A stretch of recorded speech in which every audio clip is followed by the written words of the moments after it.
Welcome, Eagle families. My name is Thomas Epps. I am the Associate Director for Family Engagement in the Office of New Student and Family Programs. Welcome to Engaging in the Undergraduate Research Experience. This is a webinar for families presented by our office, New Student and Family Programs, and we have special guests today, AU students and faculty. I want to welcome our families on the East Coast and all over the West Coast, and then all over the world. We are glad to be a university that is represented in many places. And tonight, we are glad to hear about, or excited to hear about, the wonderful work that our students are doing, and then how you can encourage your student to get into this, or take advantage, of our research as well. I am going to turn the webinar over to Professor Patrick Jackson, who will begin facilitating tonight. You can expect to learn about funding undergraduate research. Student faculty mentor pairs, will share about their experience. Faculty will share about undergraduate, how they have mentored undergraduate research assistants. We have a student who has conducted independent research who will share about their experience. We will enter some Q&A, because I know you have some hot button questions, about the process and engagement. And then, of course, we'll share how you can learn more. So without further ado, we'll turn it over to Professor Dr. Patrick Jackson. Thank you, Thomas. Appreciate that kind introduction. My name is Patrick Thaddeus Jackson. Almost everybody calls me PTJ. Because Patrick Thaddeus Jackson is a real mouthful for people to say. And that's how I sign my email. So PTJ is generally what students and most colleagues call me. I am a professor in the School of International Service, and I am also the director of the AU Honors Program. And as a consequence of being director of AU Honors, I'm also responsible for a number of coordination of different undergraduate research activities across campus. And the very first thing I want to say about that, just by way of sort of introduction here, is that the kinds of opportunities that we have at AU are in no way limited to people in particular schools or in particular programs. You do not need to be a member of the honors program in order to access many of the opportunities we're going to talk about today. You don't have to have a particular major. You don't have to have a particular understanding of research. There is a lot of very diverse options available. And what we're going to do tonight is we're going to talk about some of those different kinds of support options, including ways of getting undergraduate research funded, ways of connecting with faculty mentors, ways of engaging in the kind of undergraduate research that both makes a student into a better researcher, but also makes a student into a better critical consumer of knowledge outside of the actual research process. So, Thomas, remind me, who is actually speaking first in this program? Well, first, you are speaking. We'll highlight the three different areas how students can get involved, and then we'll have faculty mentor pairs beginning with Dr. Singerman and Mohammed. Gotcha. So I'll talk a little bit then about the funding options that exist at the university, and this is not an exhaustive list. There are other opportunities for students to get involved in various kinds of research. Individual faculty have particular grants sometimes that they can bring students in on, and that's something that our faculty mentor pairs will talk about a little bit later on. But in terms of the university as a whole, there are at least 3 separate programs that are actually administered by the Office of Honors and Scholars, which I'm the faculty director of. So one part of that program is this undergraduate research assistant program, where faculty come to us and say, we need an undergraduate assistant to help with a particular project. And they give us a set of criteria for what it is that they would like. And we take a group of students who've said that they are interested in that, and we help facilitate that matching process so that we actually fund the ability for a faculty member then to hire that undergraduate research assistant. We also administer a program called the Summer Scholars Program. This is a bigger kind of student-driven piece of research funding where students, with conjunction with a faculty mentor, apply for a grant which will allow them to conduct research over the summer. They can apply for up to $4,000. That is money that can be used for research-related expenses, but it can also be used to defray housing costs so that they don't have to work another job during the summer and can actually devote themselves full-time to working on their particular research project. They have a faculty mentor that they apply with, and that person is then responsible for helping them over the course of summer. We have a small stipend we pay to the faculty members, so they actually are able to work over the summer. People who aren't familiar with how university budgeting works sometimes are surprised by that. Faculty members teach during the fall and the spring, and the summer is usually when faculty do their own research. So we make sure in this program that we are giving faculty members compensation for the work they're doing, good work doing students over the summer as well. We have a number of those summer scholars opportunities that we put out, and so we're actually just in the final stages of making those decisions right now for this summer. So that is something that to kind of watch for. We make sure we message that throughout the whole campus. And once again, you don't actually have to be a member of the honors program or anything else to apply for that. So, and the third kind of pot of money that we have is what we not very creatively call unrolling undergraduate research support.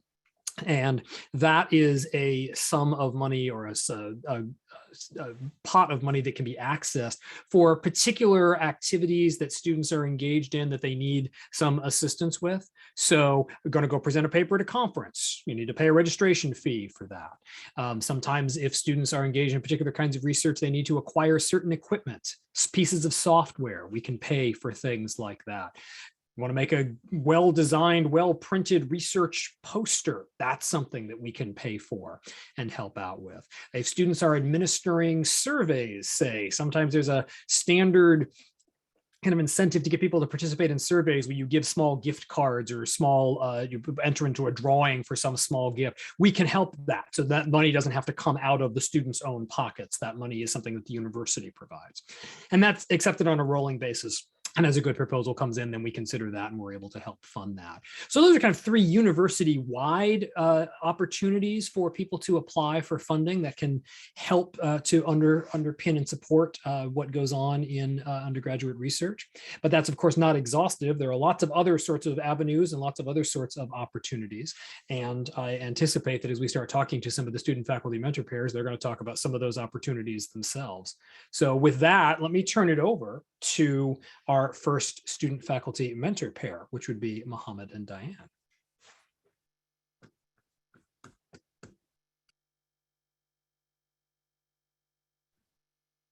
Thank you, Professor Jackson. Hi, everyone. My name is Mohammed. I'm a graduating senior at the School of International Service, and I'm an international student from Kuwait. For my project, my faculty mentor is Professor Diane Singerman. And for this project, we conducted this as a part of the already mentioned Summer Scholars and Artists program. So for 8 weeks, you receive up to $4,000 of funding. And for that, in order to get to that point, I had already had a class with Professor Singerman. It was the government Middle East urbanism, right to the city class. And from that, we had kind of established after my final paper and in conversation during office hours, mutual interests in exploring local governance and housing politics in Kuwait, which was the topic of this research project. And Professor Singerman is also the co-director of Tadamman, a civil society organization, as well as kind of a research project doing similar work. So we had applied to the Summer Scholars and Artists program that following spring, 2021. And conducted research over the semester since. So for this kind of research, just as a quick overview, the kind of analysis we've done was mostly Arabic language archival research into local governance, especially as equating myself. I and others have no clue what the actual structures are. They're very mysterious and opaque. So kind of figuring out how that works. And throughout the summer, we've regularly met every week, sometimes more, spent hours in phone calls. So I really appreciate Professor Singerman devoting so much of her time for that, figuring out what I did know, what I didn't know. Professor Singerman had been phenomenal, just asking questions of like digging deeper, like what are the actual structures, moving beyond kind of mapping them out and figuring out how they actually work. Like, do things only exist on paper? Kind of moving the research along with those kinds of questions. Professor Singerman, would you have anything you'd like to add? Yeah, let me also just say that sort of the genesis of this and getting to know Mohammed, one thing that I would really recommend to students is follow your passions. Especially many of you have AP credits. Take upper level classes, take small seminars, because that's where you get to know faculty. This is Tadamman is a project, is a grant that's been ongoing with me for 10 years at the university.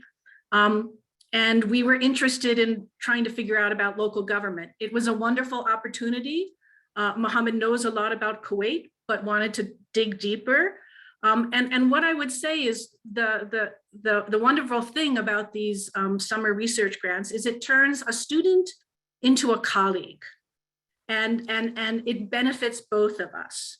And it was a wonderful opportunity to dig deeper.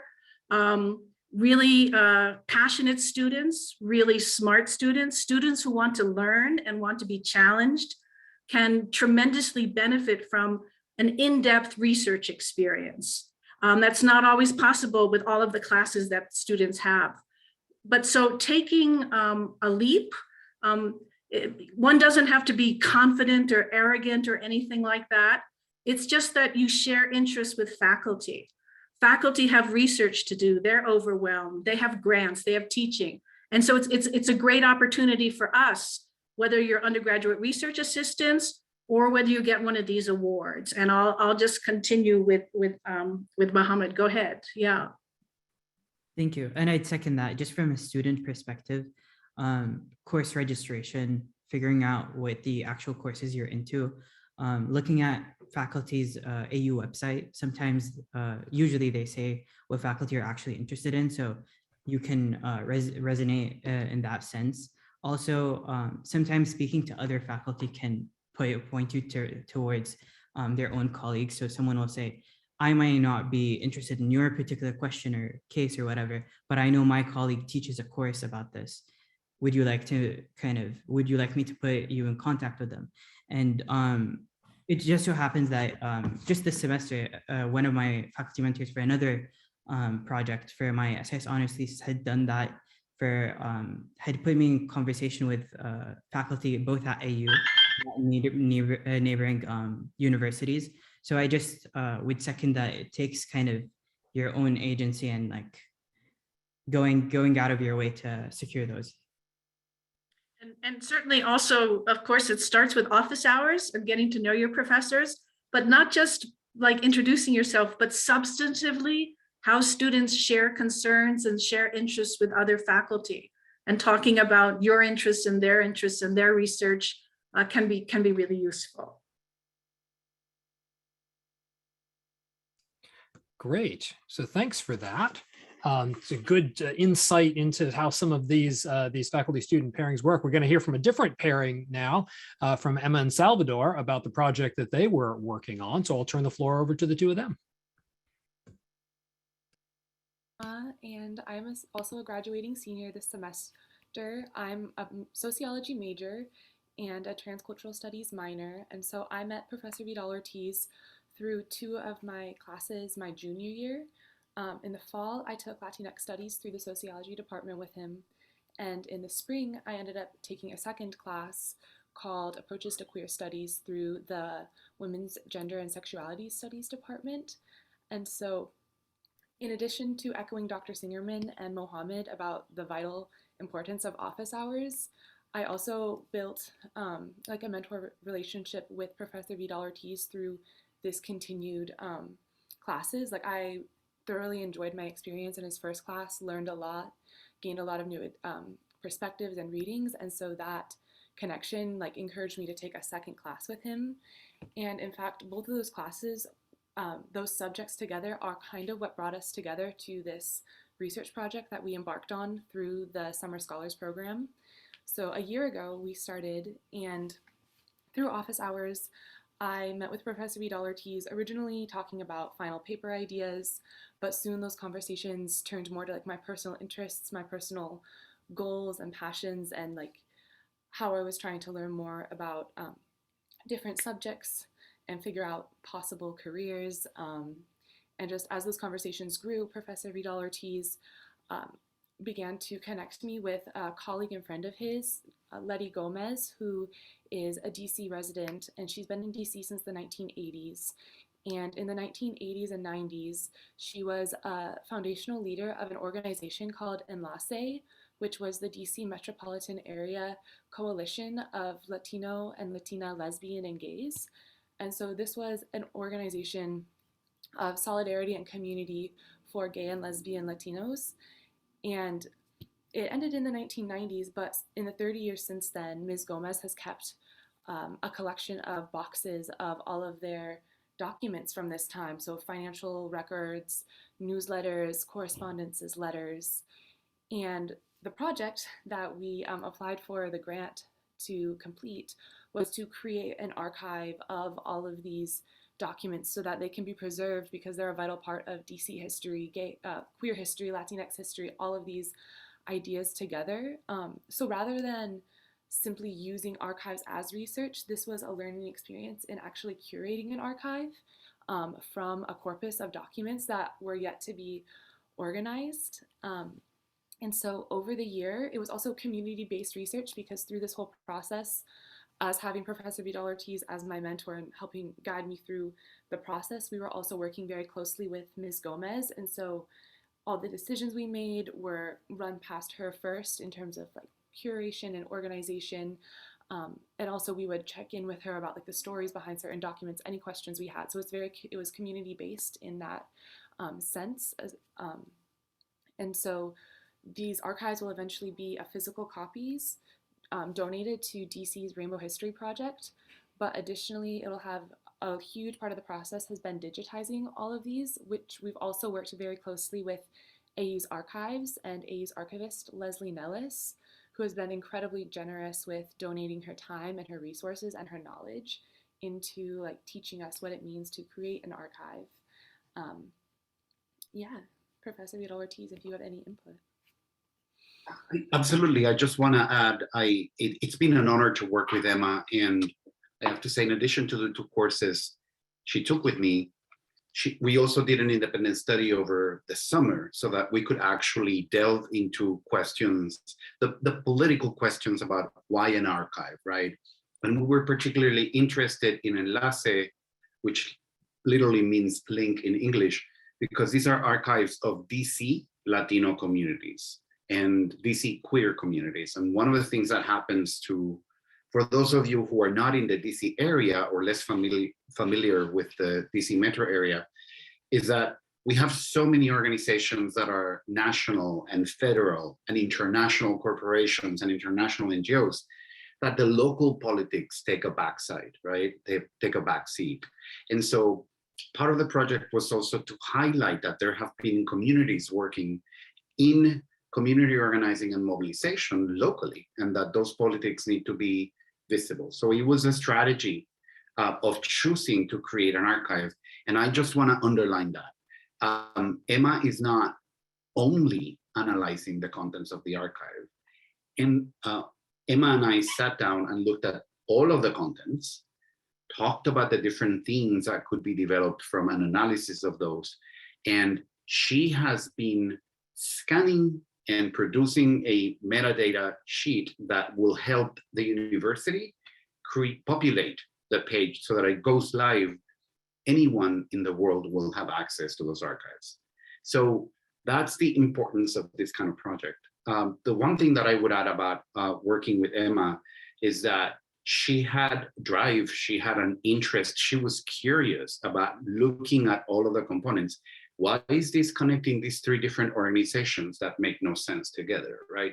So she was always inquiring about the links between the units and the material that we saw. Archives have agendas, they have meeting minutes, they have bank statements, they have people's identification addresses, phone numbers. So you have to determine which things cannot go live online. And those are negotiations we made with Leti. And I will also say, for those of you who are watching us, it's also important that you're self-aware. You don't have to be a member of the communities that you're interested in collaborating with if you're doing community-based research. Emma is neither Latina identified or queer identified, and yet has been very sensitive to all of the components of the research. So always keep in mind that when a faculty member is talking about a population that may not be the population you identify with, that doesn't mean that you can't collaborate with faculty on research. And that's a tremendously important reminder to all of us as we sort of think about the kinds of research projects that we would be engaged in. So we're going to shift gears just slightly, and we're going to talk to some faculty members, including, oh, look, me. Okay, but before I talk, we're going to let Keyho Kim talk, and we're going to talk a little bit about the kinds of work that we as faculty have done. So Keyho's going to talk, I'll talk a little bit, Tony will talk about the kinds of mentorship work that we have engaged in with undergrads and any kind of tips that we have for undergrads who are looking to engage in various amounts of research while at school here. So Keyho, floor is yours. Yeah, thank you, Patrick. I really appreciate it. So, I'm going to talk a little less about the actual start of that relationship, because I think the simple answer is go and talk to somebody, go talk to a faculty, and let's have that conversation about your interest in being part of a research team that's in my lab and so forth. And so I want to spend a little bit of time talking about what that looks like once you are part of that research team or some of that collaboration. By the way, good evening, everyone. My name is Keyho Kim. I'm a professor in the Department of Environmental Science, and I have been at AU for 22 years, almost 22 years.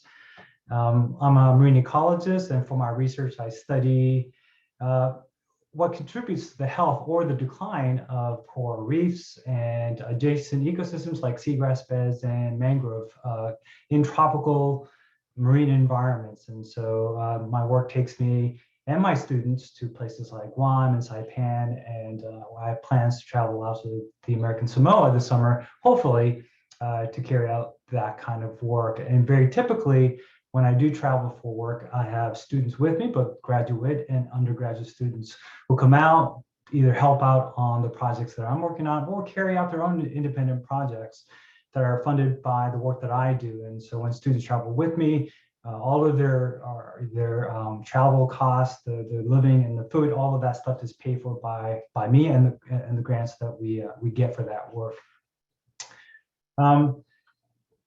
In my time at AU, I've had 26 undergraduates who have worked with me fairly intensely in my research lab in various capacities and various durations. And some of them actually have worked with me almost 4 years.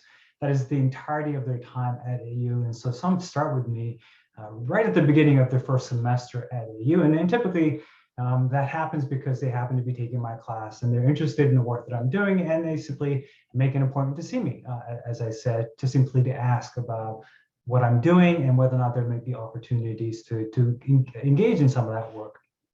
And as I mentioned before, I do make a point of getting my students out to the field work, which is, I think, the really exciting part of the work that we do.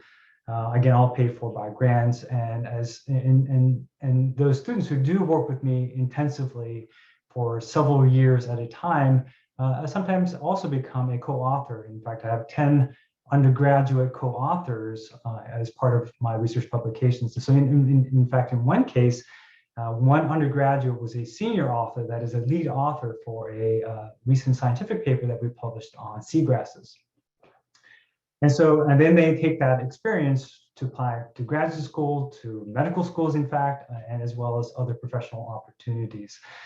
And so when I think about my mentoring work, I think about it in 3 different areas. First is what it means to be a researcher, and more specifically a marine ecologist. And so we do a lot of sort of apprenticing and mentoring about what it takes to be a field ecologist. And second, how best to navigate and make the most of the undergraduate experience at American University. As I mentioned before, I've been here for 20 plus years, and so I know what the university is like and way to take advantage of the resources as best they can. And the third is really helping the students build out their professional profile and charting a career path once they leave AU. And I'll start with two last thoughts.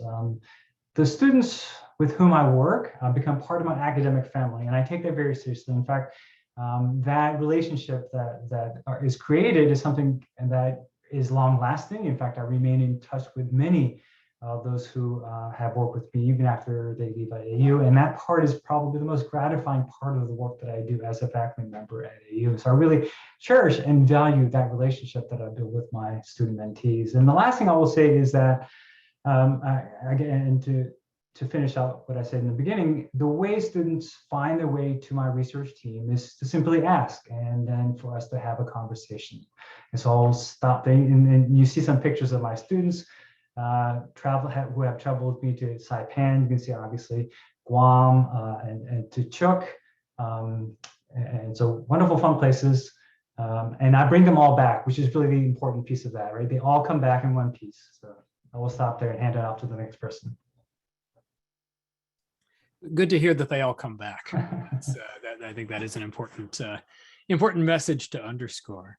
So, so like Keyho, I'm going to talk more about sort of the broad contours of the undergraduate research mentoring experience. And I'm going to talk about a slightly different angle than Keyho did, because the kind of research model that Keyho uses that is well established in his field is the student joining an established research team that's led by the professor, which is a fairly common model over, especially in the natural sciences. Over here in the social sciences, where I tend to live, the model works a little bit differently, and a lot of the work that I have done has been more with finding students who are interested in, they come to me with an idea rather than them joining a team that I've already built, and then I look for ways of helping them sort of figure out how the best to accomplish the project that they are interested in accomplishing. But to start off, Keyho and I came to the university at the same time. We were in the very same new faculty cohort 22 years ago. So we have been here for a while. And being here for a while does mean that you could sort of figure out how things work. And so even if a student comes to me and is interested in a project that I personally can't do much with or don't think I can contribute much to or help with, I can almost inevitably connect them with someone who can. Which is to underscore the basic lesson here, which is speak up. Go to a professor's office hours. Professors are the sort of strange creatures who really love to talk about like ideas. That's what we do, right? That's why we're here at the university. We like playing with ideas. We like being able to discuss concepts and theories, and this is what we do. So don't feel at all embarrassed or hesitant about sort of showing up at a professor's office hour and saying, hi, you don't know me, but this is something that I know you're interested in. Somebody referred me.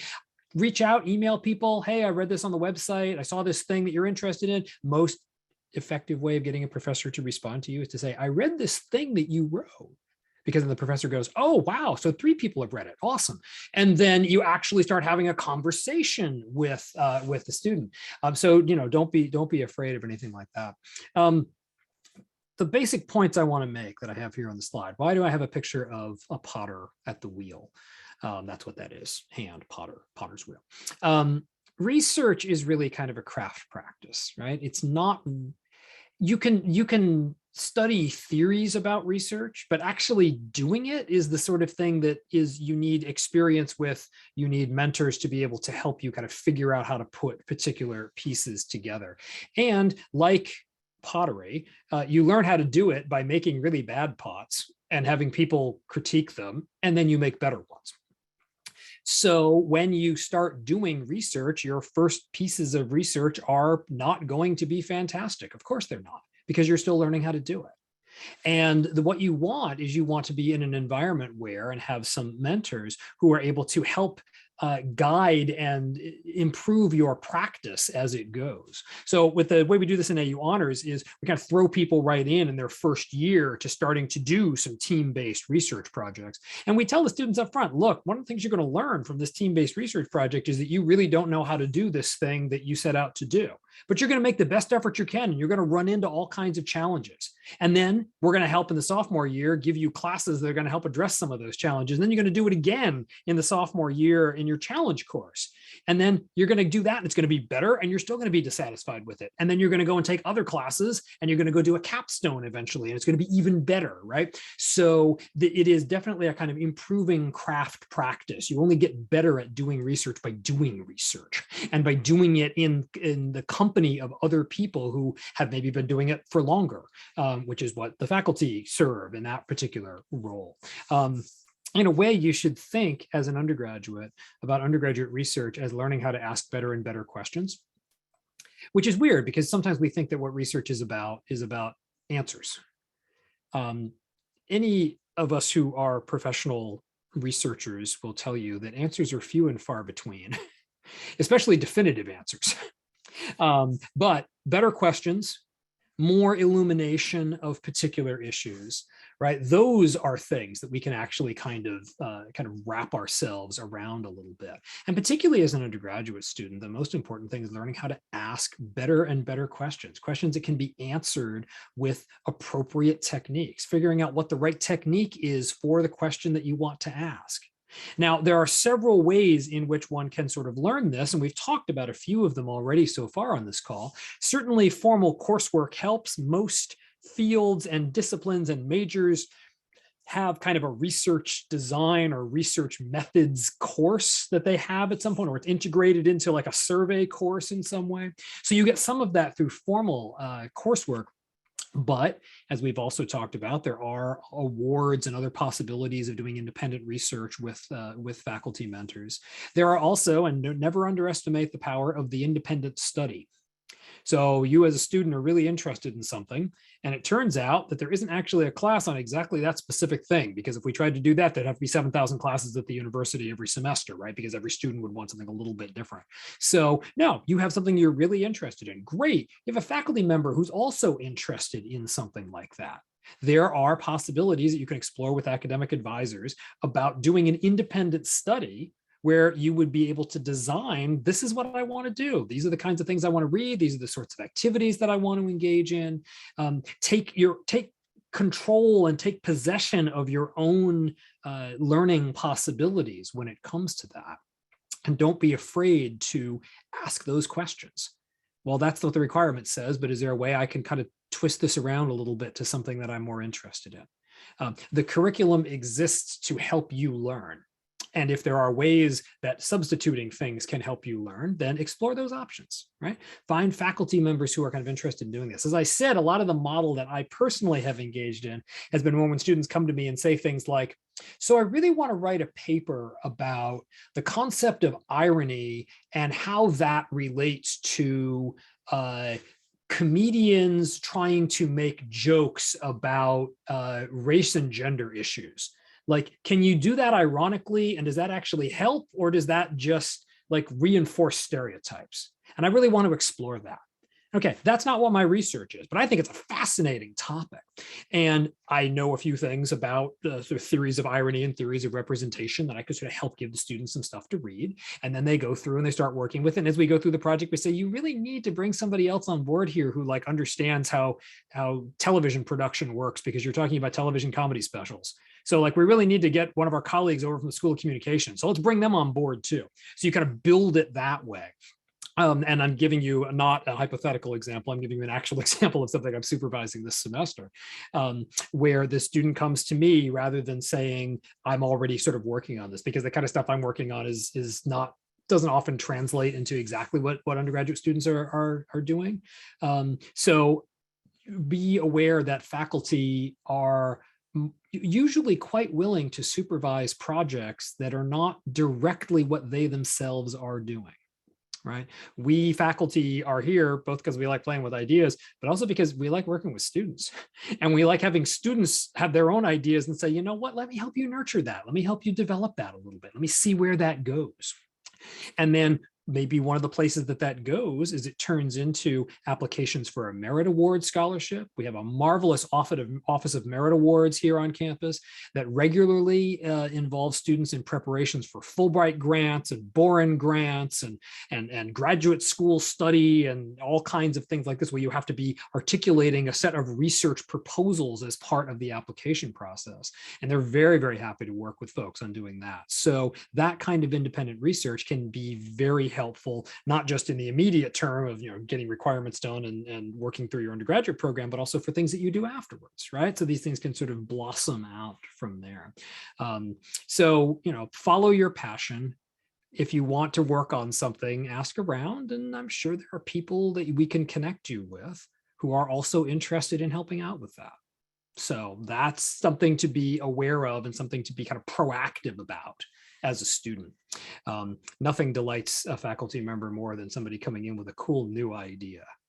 And then it's like, ooh, that's really neat. I hadn't thought about that. That's cool. Here's how you might do that. Let me see if I can help you with that. Here's something.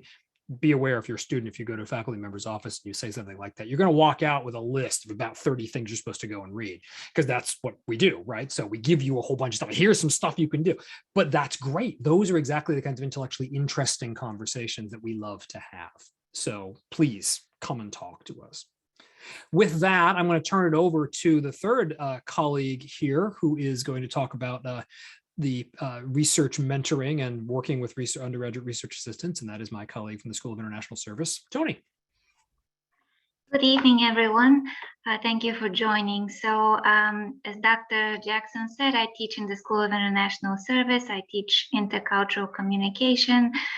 I'm a cultural anthropologist by training, and I also teach a research methods class on conducting ethnography, which, if you're not familiar with, is basically the way to study culture, or as I like to call it, mindful hanging out, or hanging out with a purpose. And so I would like to echo what my fellow professors have stated so far, which is that a lot of the times the connections that happen with students are sort of a kind of a sixth degree type of thing, or they're usually incredibly fortuitous, because what we share with students as faculty members is that even though we might be divided by age, by quite a large age gap, we are all incredibly curious people. And so I think that this kind of general curiosity is what drives some really excellent research. And I've been very fortunate to work with a number of students, and I'll just mention some of the things that I've done to give you an idea, and how they came about, to give you an idea of how your students can approach faculty members. So I worked with one student on a summer scholars research grant, and Abigail Morris is her name, and she conducted research on queer, if you will, alternative housing arrangements, which is essentially queer shared housing in the Washington, D.C. area. And she was a student in my class, and we really connected. And even though this isn't something that I do research on directly, she felt like I could really advise this project. But what was really amazing is that the grant enabled her to pay her participants. And she was very insistent on that, because she really believed that it's important that we don't just take away from the community, but that we give something back. And so she used that summer grant to pay each one of them a certain amount for participating in her project. Another project that I have done, it was part of the AU Honors Program, working on with a group of students on analyzing how murals, DC area murals allow for a placemaking effort in neighborhoods. And that also came about another professor had referred this group of students to me. So in other words, I hadn't met them in my classes.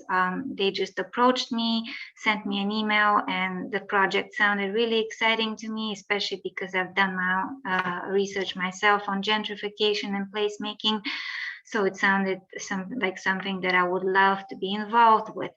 And then the independent study route is also another really great way to get to know your professors and to begin research projects. So I've had that happen. One of my students from my ethnography class, which is really, I would highly recommend this class, not just my own, in general, any kind of ethnographic research class that we offer quite a bit of them at AU. Because it is about interviewing and participant observation and really immersing yourself in the community. It's sort of a great way to keep practicing this way of making connections out of the blue and finding connections where you thought there might not be any. And so, yeah, I've had a student from that class who did an independent study with me, and then we did a research project on development in Madagascar, specifically focusing on one of the chocolate companies that works out of there, Madagascar. I'm sure some of you have actually had their chocolates, they're delicious. And so, but all this to say is that as the other panelists have stated, really do not be fearful of approaching faculty members and saying, hey, I'm really curious about the kind of work that you're doing, or even just approach them to brainstorm ideas. We totally understand that you might not have your plan might be sort of abstract at the beginning, but it's our job to be able to shape something that sounds abstract and maybe too big and unmanageable, to shape it into something that is doable. So we're very open to that. And as other panelists again have said, it's, you know, we can always tell, we can also identify people in our own classes, people that have that sort of natural curiosity and that we can tell would really benefit from further mentoring. And so this actually happened to a student in one of my other classes who had done a paper over the summer for another class. And I really saw the benefit of that paper, and we turned it into something that she presented at a conference and then subsequently published in the conference proceedings.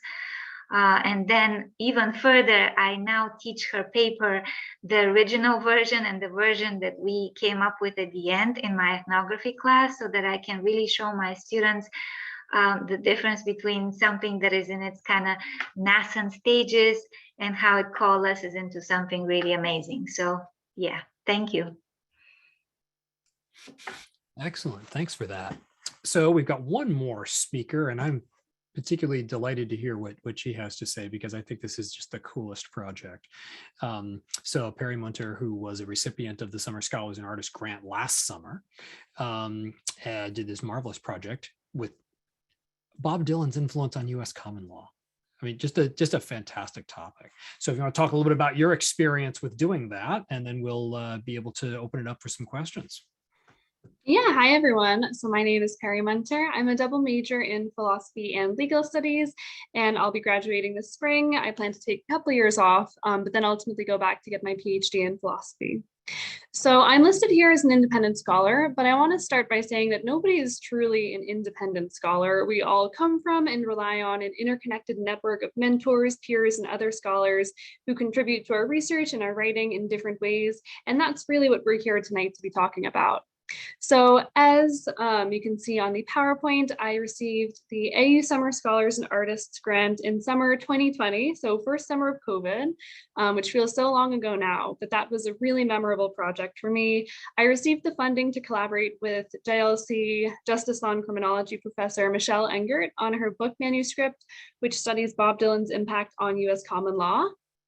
I came out of this project with a lot of great legal research experience and a number of fun facts about Bob Dylan. He is the most cited pop culture figure, definitely the most cited musician in US common law. Lyrics from his songs actually compose what is now boilerplate language in certain court proceedings and legal precedents. So I received funding for that 2 years ago now about.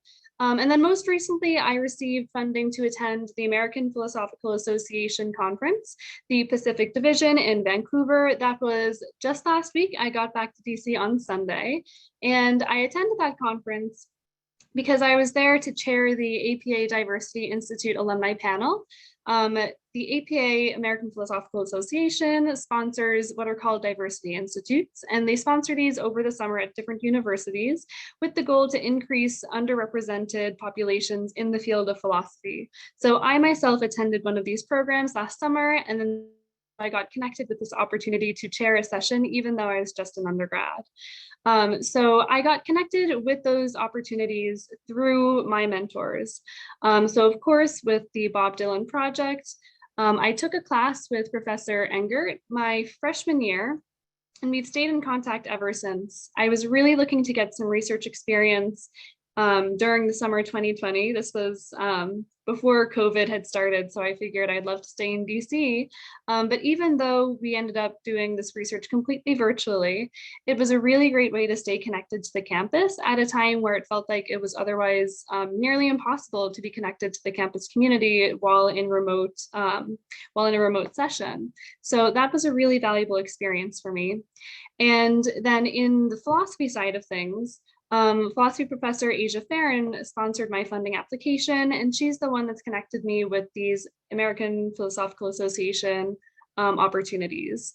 So I guess a couple questions that I want to speak to right now are about identifying mentors, yeah, I'll start with that. So when it comes to how students can identify mentors, I really want to emphasize there's no formula to mentorship. It can be a very organic thing. It's certainly helpful to consider, different questions when identifying a potential mentor, but like any other relationship, it can and always has for me arisen completely organically. Because of that, there's also no objective standards when it comes to identifying mentors. There's no perfect checklist for the person who's going to get you, your next research opportunity or who you'll write your paper with. A junior faculty member who may have less objective status in the eyes of a university, maybe they're not tenured yet, maybe they're even like an adjunct faculty member, they may still have the perfect skill set, knowledge, and background to help guide you into important opportunities. And a couple good places to start as a student are thinking about what classes do you enjoy the most, whose office hours do you enjoy the most? If you're not already planning to go to professors' office hours, absolutely start going. You need to take advantage of every opportunity you can. School is too expensive not to do so. Also think through which professors gave you the best feedback on a paper. Not necessarily the most flattering feedback, but the person whose comments meaningfully changed your work and really helped you grow as a writer, as a researcher. Another thing to consider is that mentorship is not only about professional development and networking, but it can also be about finding support as you navigate the early days of your adult life. You can seek out mentors with whom you share a common background, such as mentors who are also first-gen students or who come from underrepresented backgrounds. For me, as a queer person in a male-dominated field of philosophy, having the support of other women and queer people in this field has been of immense importance to finding my voice.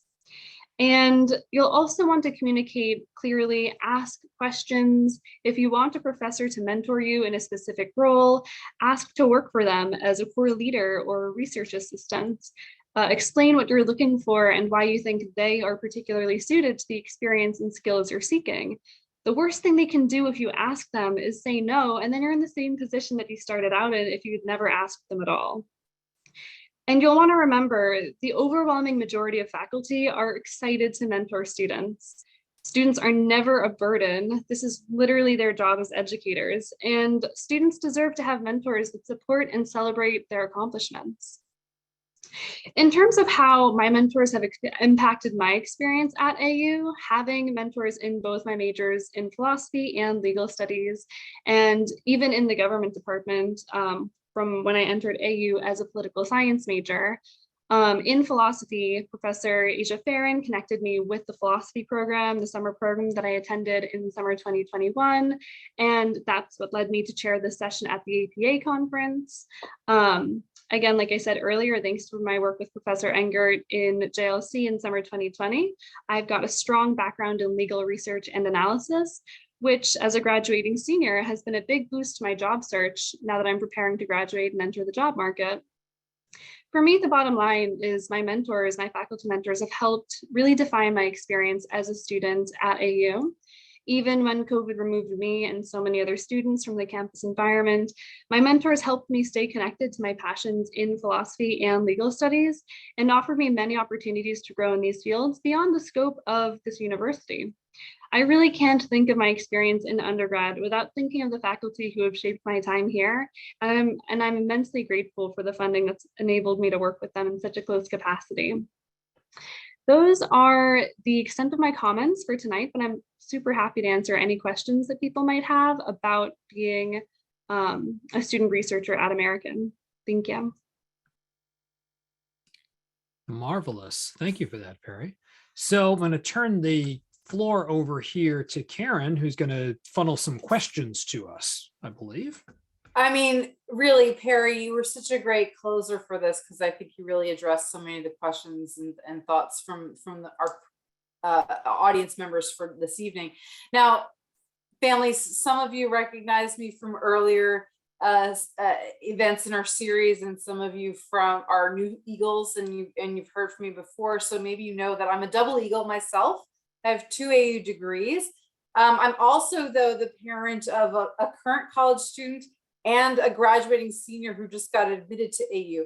And I will share, because I know we've got a lot of newly admitted Eagles on tonight's session, that as I advise my own students about their college selection process, one of the things I really drill with my students, my own children, is looking at, which campus really kind of has the kind of faculty mentors, the faculty who are doing the kinds of research or professional work that they hope to be doing themselves. And that really should be weighing heavily in our decision process. And so I was really excited to hear from so many of our students about how they found ways to connect their passions with AU's faculty and resources. So thank you. Now, panelists, I think our questions for this evening have really fallen into 3 buckets primarily. One is, how do students find these opportunities, right? Like, is there centralized services? Do they go through departments? Is it based on a relationship or like a spark that comes out of working with a faculty member in a class? So that's one. How do you find it? 2 is when does it make sense to start investigating these things, right? Probably not the first year, but in a student's sort of trajectory over 4 years, when should they really be trying to find these kind of mentoring relationships?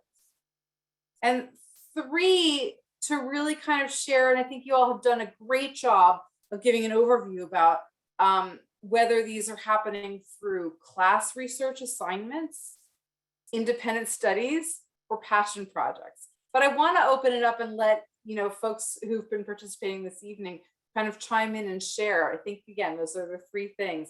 How do you find these opportunities or propose these opportunities? When do we do this? And how does this fall into the academic journey, right? Is it for credit? Is it standalone? Is it part of a class? Where does it seem to fit? Perry, I thank you for wrapping it up. Let me go back to see if Mohammed or Emma want to weigh in from the student perspective, and then we'll open it up more broadly. Sure thing.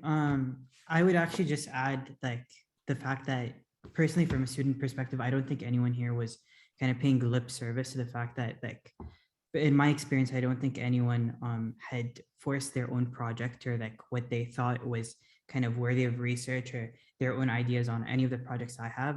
They've been enormously generous with their time and with their comments. Actually, I don't know if Professor Singerman remembers this email, but this was a book I had read right before kind of registering for her class. And I read this book and I looked behind it, and she was one of the kind of people who kind of wrote the blurbs to it. And I was like, oh my God, I'm currently registered in this class. I sent her an email. I was like, I want to do research on this case too, about Kuwait, et cetera, over the course of the semester. We've met frequently in office hours. We've discussed my kind of project in class. And from there, she had said hey, I would love to do research on local governance. I know you're interested in this question. Would you be willing to kind of do this research together? So that's how we applied for the AU Summer Scholars Program.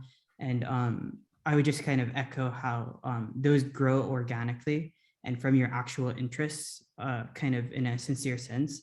And I'd also add kind of just very quickly that it's important to know all these kind of funding opportunities, but for AU, there's also publication opportunities at the undergrad level. Specifically, SIS and SBA have their own student-run kind of research journals that are peer-reviewed, and a lot of students, either I myself have peer-reviewed for these journals, or they published in them. So there's a lot of opportunities there, and faculty are enormously helpful, but so are other students. So there's also kind of cohort experiences, so learning as much alongside as well as from other peers, things like that.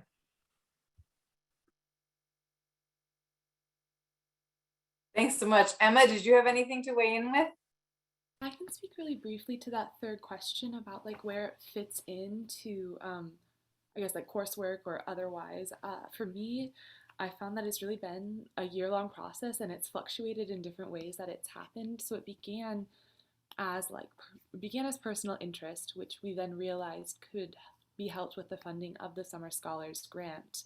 And as Professor Vidal-Ortiz mentioned, we turned it into an independent study to really have the time and depth to explore everything that we were working on and like archival as like a field.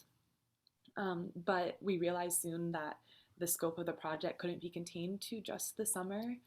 And so then I worked like as a student researcher through the fall, and I also turned this project into my senior capstone in sociology.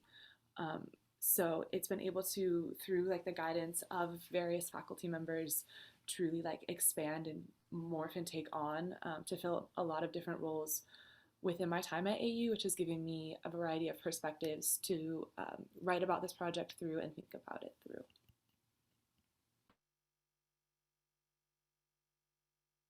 Thanks so much, Emma.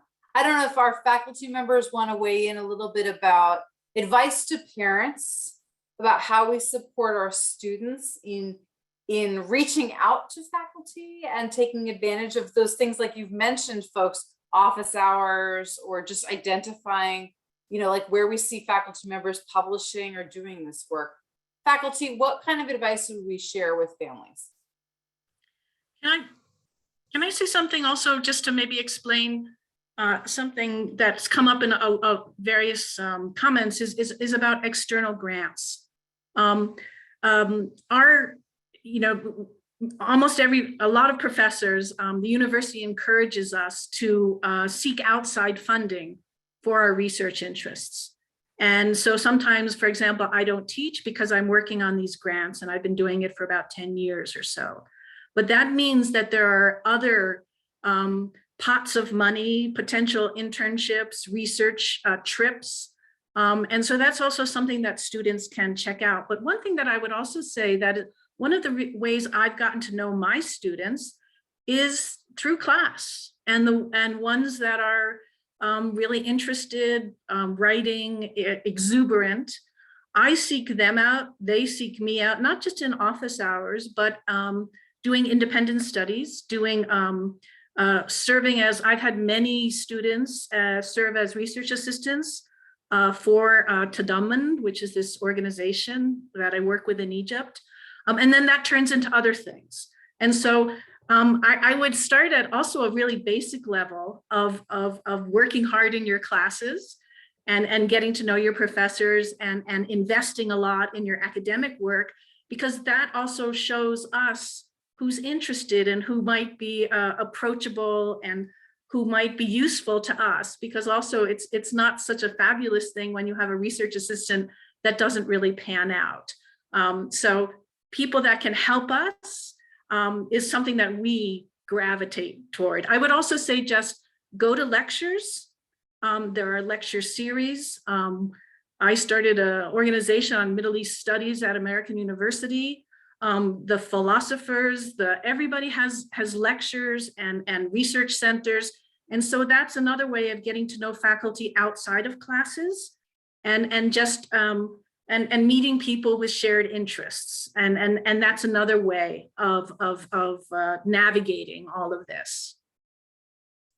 Thank you so much, Dr. Singerman. I mean, I think really what I hope that families take away from this is it's much more an organic community process than it is a transactional one, right? Like it's not so much about going to a centralized database or listing of all the options available. Like a lot of this really does come from a student identifying what they're passionate about and finding a faculty member who shares that passion or their investment in them furthering those studies. I want to share with folks. So we're at 8 o'clock. I'm okay with us continuing for a few minutes longer. Some of our panelists may need to roll out, and I want to give them grace in doing so.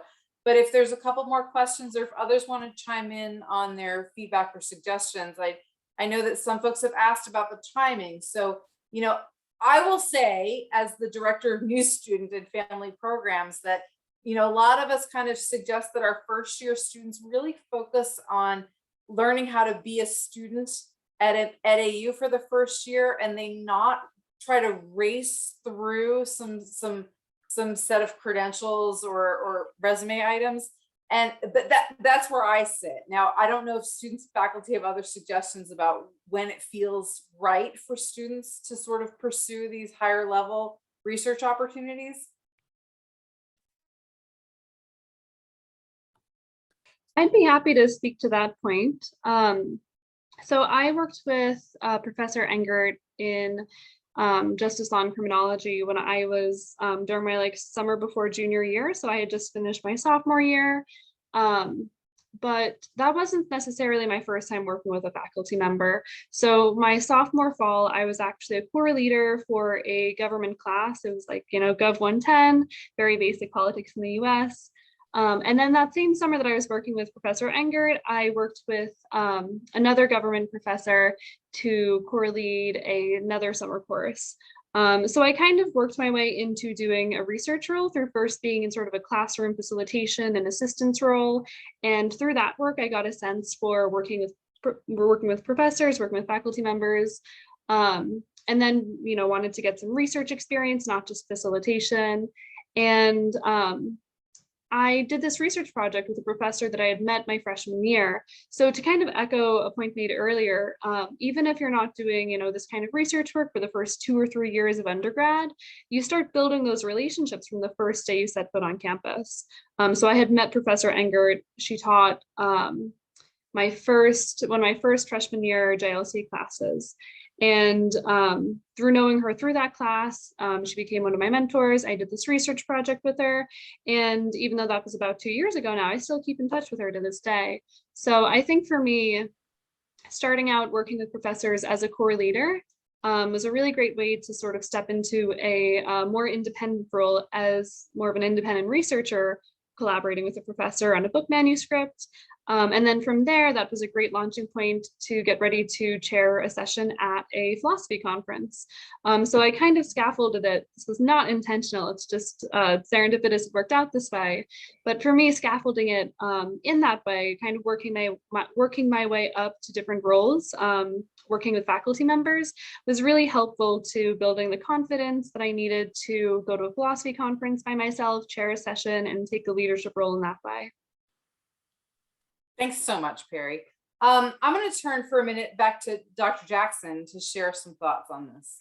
Yeah, just to underscore a couple of things that have been said already. When a student comes to me, particularly a first year student comes to me and says, I would like to do some research. I'd like to get involved in research. My immediate response to them is, okay, hang on a second. What are you interested in? What are you excited about? What ideas, what topics, what kinds of things are you really impassioned about? And I'll say, well, I want to gain research skills. So, okay, I get that.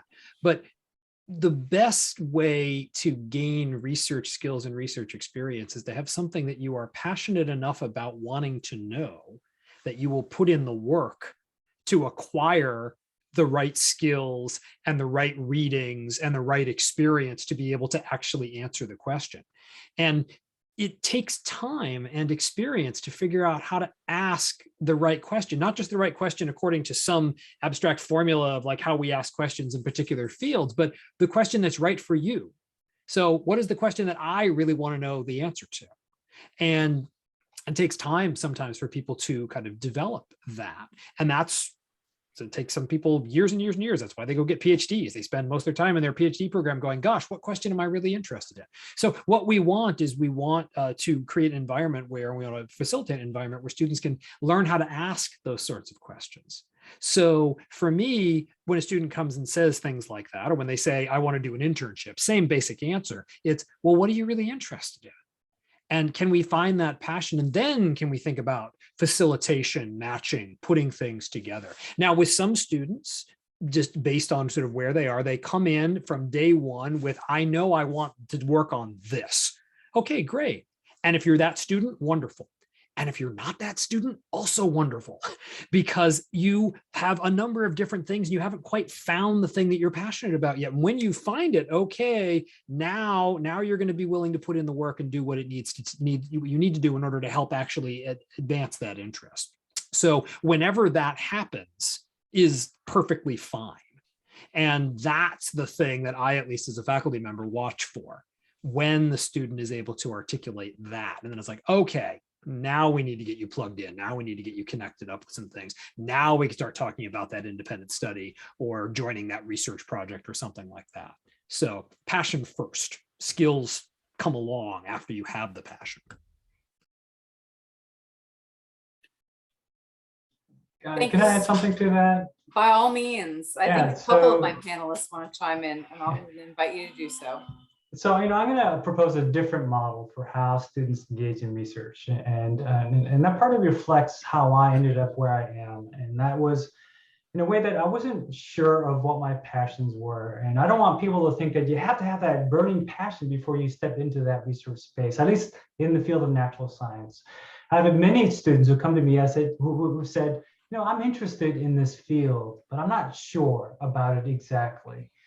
And I will work with that student and walk them through what that endeavor looks like and bring them into the fold, so to speak, and expose them to what being a marine ecologist is like. It isn't all about snorkeling or scuba diving in Saipan or Chuuk. It is about spending a lot of time in the lab, sifting samples and doing really mundane things. And so we go through that process.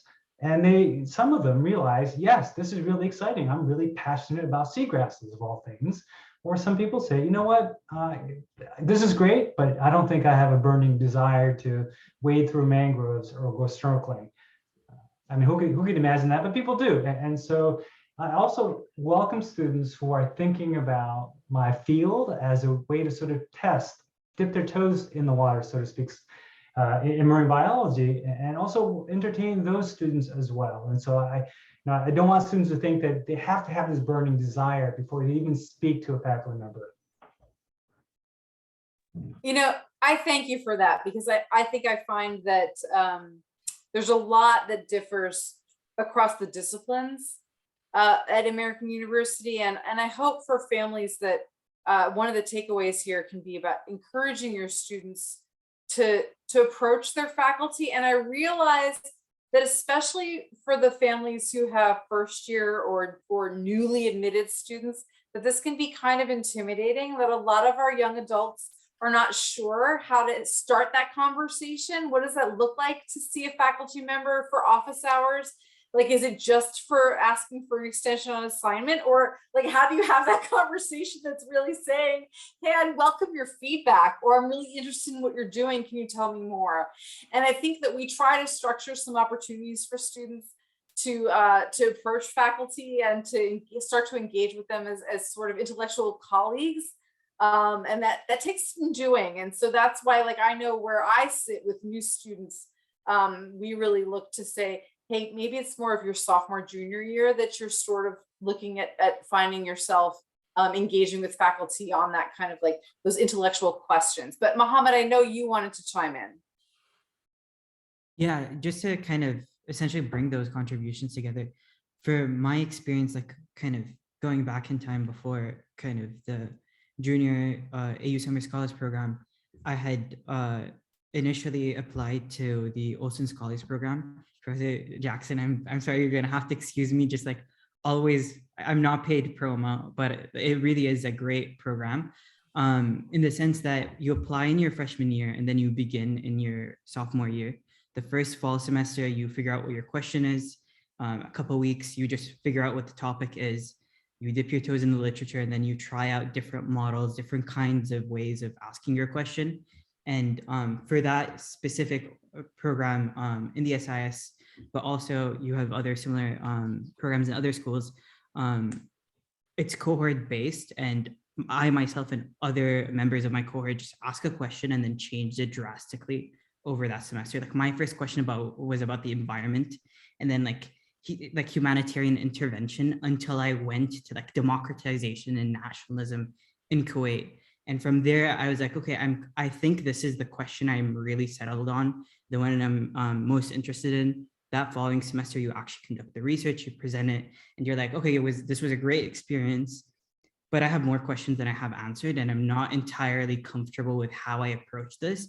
Maybe, and now I know why, and I know how I want to.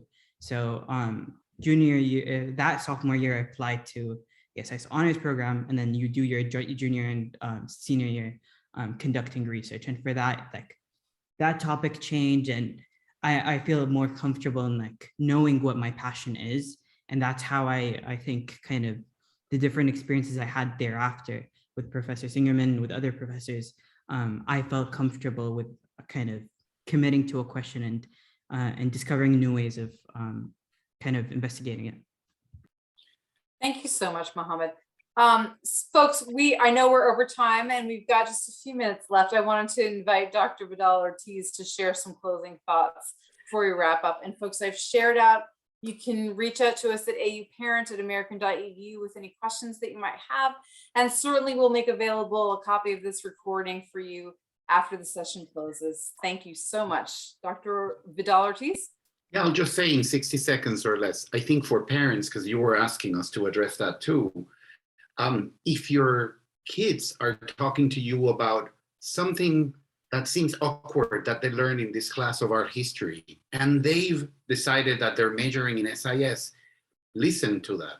That's passion too, and that's curiosity. So we need parents to understand and identify that curiosity from students so that they can let them explore all these other avenues. The most wonderful journeys that I've seen in students is when you know that they started from one premise at AU and they end up with double majors and minors of something they did not expect to accomplish, right?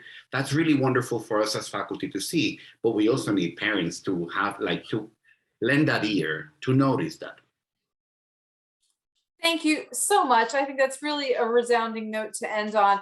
I know that in my decades of work with AU and AU students that I've definitely seen that our students really respond well to experiential learning, right? Learning by doing. And sometimes that leads them to totally unexpected pathways and passion projects that really help them distinguish who they are in their desired fields. So again, I want to thank all of our panelists for this evening. I thank all of our families for the time that you invest in these sessions to help support your student in their success. You see our contact information here, and we'll reach out and follow up with you. If you've got any additional questions for us, please do drop us a line. Thank you all and have a great night. Thank you.